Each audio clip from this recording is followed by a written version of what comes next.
What is up, everybody? It is JT Sports. I am back to you guys with another episode of the JT Sports Podcast, and I'm here with my preview and prediction for NFL Conference Championship game weekend. We have the Bengals taking on the Kansas City Chiefs in the AFC Conference Championship game, and we have the 49ers matching up against the Los Angeles Rams in the NFC Conference Championship game. Now, if this is your first time listening to the JT Sports Podcast, welcome. I appreciate you for tuning in. Make sure that you follow me on all of my social media platforms. You can follow me on Twitter at JT Sports __, and you can follow me on Twitter at JT Sports _. Lastly, make sure that you are subscribed to my YouTube channel if you haven't already, which is JT Sports.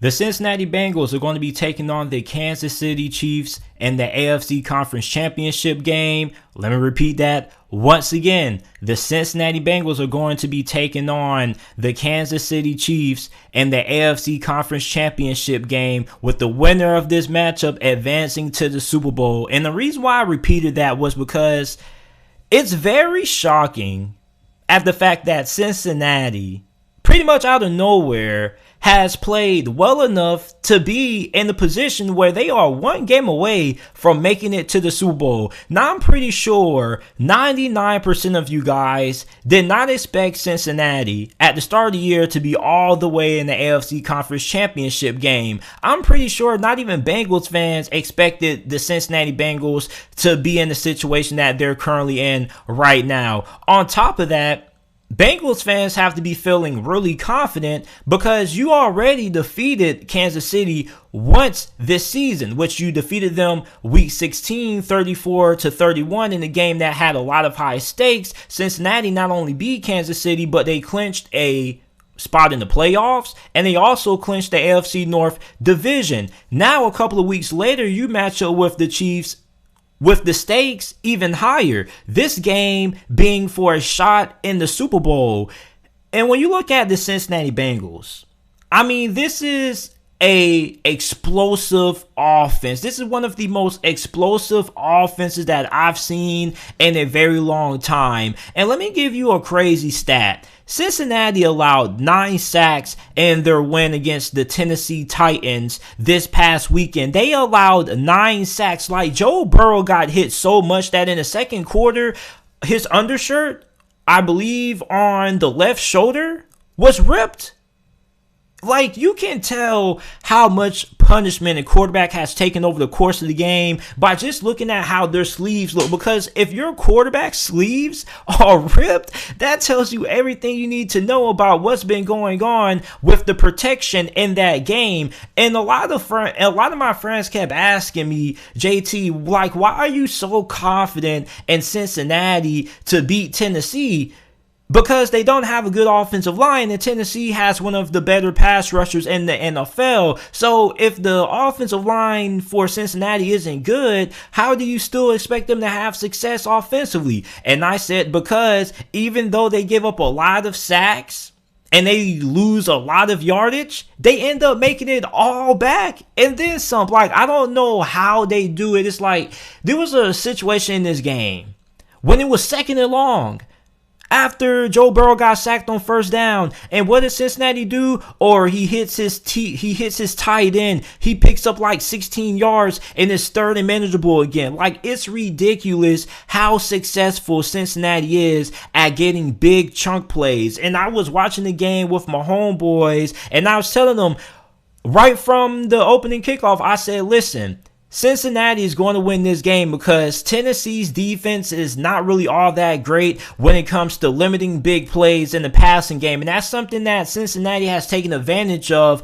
all season long. And it's something that they took advantage of in their first meeting against Kansas City when Joe Burrow lit up the Chiefs secondary. He was 30 of 39 for 446 passing yards. This guy was incredible. He had a couple of touchdown passes as well. And a large reason why Joe Burrow had so much success the first go around against Kansas City was because they weren't great wrapping these wide receivers up after the catch. And that's something that you have to be really good at doing when it comes to beating the Bengals, is you have to make sure that you wrap up these wide receivers because they get a lot of yardage after they make their receptions. On top of that, the Bengals' run game hasn't really been that effective in the playoffs. They pretty much got shut down by Tennessee, which is what we all expected, with the Titans having one of the best run defenses in the league. On top of that, the week before, they didn't really do much against the Las Vegas Raiders. So the run game hasn't really been at the disposal for Cincinnati, or at least they haven't had a lot of success running the football when they need to.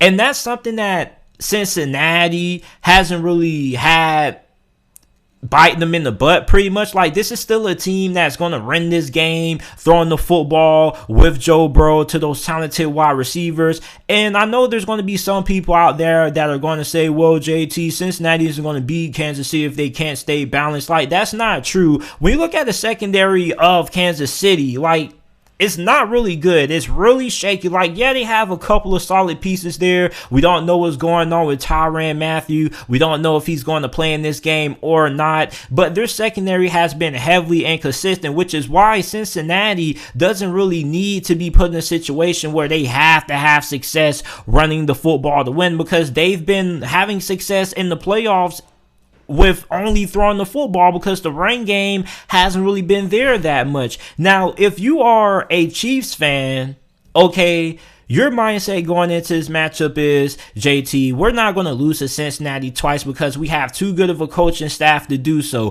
which is true. But at the same time, you have to realize that, you still do have a mismatch when it comes to your secondary versus the wide receivers of Cincinnati. So what is a key to slowing down this Cincinnati offense? Well, there's nothing really crazy that you have to do schematically, because really it just all comes down to fundamentals. Making sure that your players on defense wrap up and that they can tackle these wide receivers, because that's where these wide receivers make a killing at, is making you miss after the catch and then going from there. You got Tyler Boyd, one of the most underrated wide receivers in the league. You got Jamar Chase. You have T. Higgins. Like, there are so many dynamic wide receivers on this team. Now, if you're Kansas City, you're not really going to be able to slow them down. The only thing that you can do is to make sure that you're able to wrap up and don't allow them to get any yardage after the reception. On top of that, you know that you're going to put Cincinnati into some third and long situations, because the Bengals aren't really good on the first down, and they're not really good on second down unless it's a second and long situation. Like on first down, I can't recall how many negative first down plays the Cincinnati Bengals had last week against Tennessee. It looks like they only cared about second down and third down.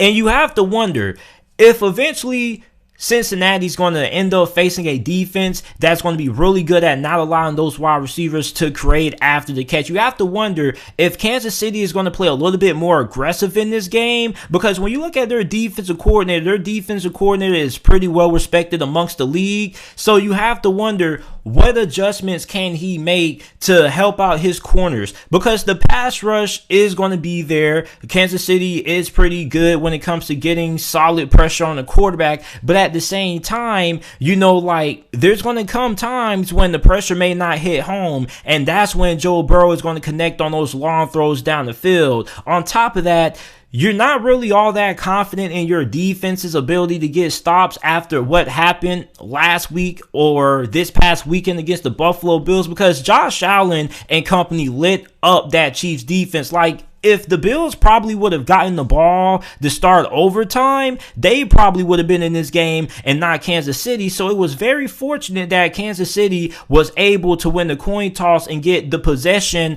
to start overtime, and they just went ahead and drove down the field and won that game. Because if their defense was on the field to start overtime, then this probably could have been a different scenario, different preview and prediction, that we're talking about a different game. So Chiefs fans probably know that their defense probably isn't going to slow down Cincinnati's offense, but you are going to be in situations where you are going to have the ability to put Cincinnati in some spots that you may not think they should be able able to convert. And you have to be able to get them off the field in those situations. Like, it's no reason why Cincinnati should be converting 3rd and longs on teams just because people don't know how to use proper tackling fundamentals. Like, you have to be fundamentally sound when you're playing Cincinnati, because they are a team that's going to make you pay for penalties, and they're going to make you pay for turnovers. Also, something that Cincinnati has done a really good job of is making sure that they stay on top in the turnover battle. And that's something that if you're Kansas City, you cannot allow Cincinnati to do. You cannot allow Cincinnati to have any extra turnovers. On top of that, Cincinnati,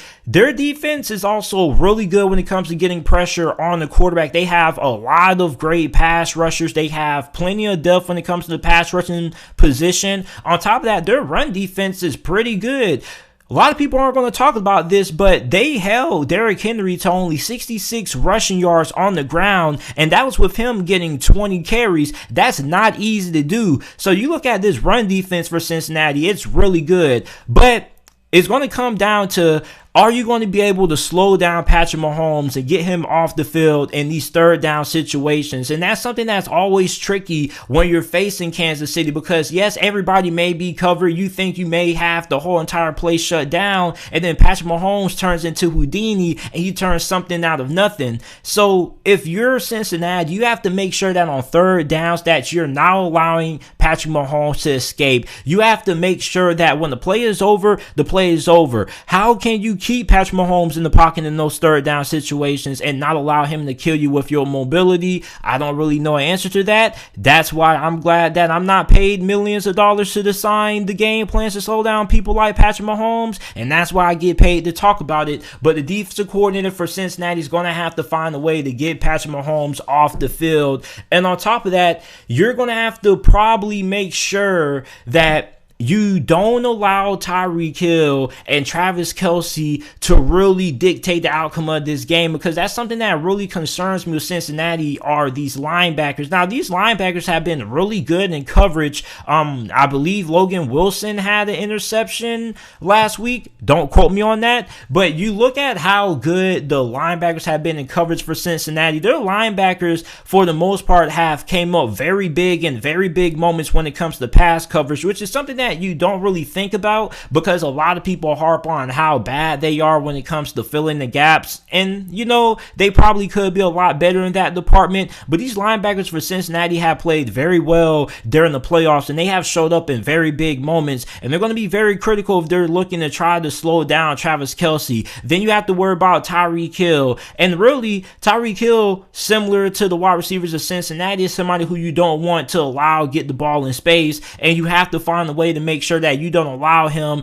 to beat you over the top. So the similar game plan that you have as a Chiefs fan when it comes to what your team needs to do defensively is probably the same game plan that Cincinnati needs to execute defensively. You have to make sure that you are able to keep Tyreek Hill from getting the ball short, and you have to make sure that you keep him from getting out in space and destroying your defense, because once Tyreek Hill gets the ball, it's pretty much over. So the team that I'm going to take to win this game, I'm going to pick the Kansas City Chiefs to win this matchup. The reason why is because, first, I think it's going to be really hard and challenging for the Cincinnati Bengals to beat the Kansas City Chiefs twice. We already saw how difficult that was for Buffalo. On top of that, I don't think that the Bengals defense is going to be able to get enough key stops necessary to keep up and win this game, because their offense eventually is going to have some moments when they get into 3rd and long situations or those 2nd and long situations, and they're going to come up short. I don't expect that this Chiefs coaching staff is going to allow this defense to suffer the same fate that they did in their last game. Even though that the Bengals are going to put up points, they're going to put up yardage, I think that the Chiefs defense is going to get a little bit more key stops in this game, which are going to be necessary, because you're not going to see a lot of defensive football in this game. Like, if you are a fan of defense, this is probably a game that you probably want to turn off, because you probably aren't going to see that much of it. This is going to be a game that comes down to key stops. Okay, who's able to get that key 3rd down stop? Okay, if you are the Kansas City Chiefs, can you get your pass rush going in those 3rd and long long, second and long situations and not allowing Joe Burrow and company to get those deep developing routes downfield? Or are you going to be able to tackle these wide receivers and not allow them to create after the catch? Those are going to be the things that the Chiefs are going to have to be able to do to win this game, and I think they're going to be able to accomplish those. And for Cincinnati, I feel like they're going to need a little bit more things to go right in this game versus Kansas City, because for Cincy, you also have to be able to win the turnover margin, which is something that they've done a very good job of doing over the last couple of weeks. But Kansas City, Patrick Mahomes, his decision making has been really on point over the last couple of months or so. So it's going to be really hard to get those key takeaways. And also, Kansas City isn't a team that needs to beat you by just running the football, maintaining being balanced, because Tennessee is a team that's all about ball control. That's not really Kansas City's style, so they don't need to have success running the football. They can easily have success throwing the football against you, and their offensive line has been pretty good, so I think they could have a good night when it comes to slowing down that Cincinnati Bengals pass rush. That's why I'm taking the Kansas City Chiefs to win this game and advance to the Super Bowl.